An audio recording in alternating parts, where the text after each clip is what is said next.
Magandang araw sa lahat, sa mga gustong mag-apply dito sa Turkey.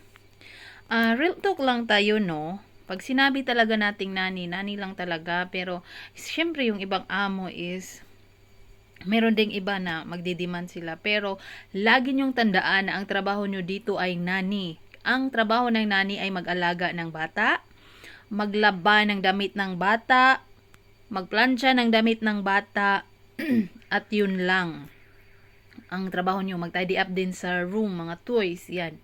Hindi kayo mag-general cleaning. Hindi rin kayo magluluto ng breakfast. Tandaan nyo yan. Pag ginawa nyo yan, mapagod lang kayo.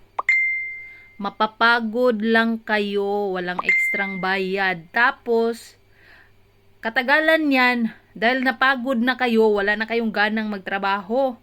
Kasi pagod kayo sa bata pa lang, pagod na kayo. Bata pa lang ang aalagaan nyo, ha? Paano pag naglinis kayo?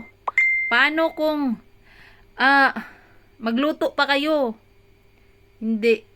Kung magluto man kayo breakfast ng alaga nyo, yun lang. Pag ginawa nyo yan, wala talaga yung ekstrang bayad. At pag nagawa nyo yan, yan na lagi ang natatanim ng amo. Ay, maglilinis pala tong aking nani. All around na ang trabaho nyo, dai. At yan, mahihirapan na kayo. Kung bata lang, kasi sa simula pa lang, pag interview nyo, bata lang talaga ang pag-uusapan nyo. Hindi maglilinis. Kasi pag naglinis kayo, mapapagod kayo. Sabihin nyo, ang haba ng oras. At lagi nyong tandaan at ihanda ang mga sarili nyo na mahaba talaga ang oras. Nasa, hindi lang 12 hours. 15, 16. Yun ang pinaka ng trabaho dito. At pag napagod na kayo, sumuko na yung katawan nyo, ang iisipin nyo lagi, lalayas, maghahanap ng ibang amo. At pag lalayas kayo, ay na, dako ng problema. Musamot ka, dako ang problema. Ingnang mailigal ka.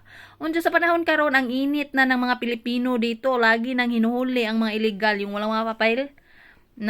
Lagi nang hinuhuli.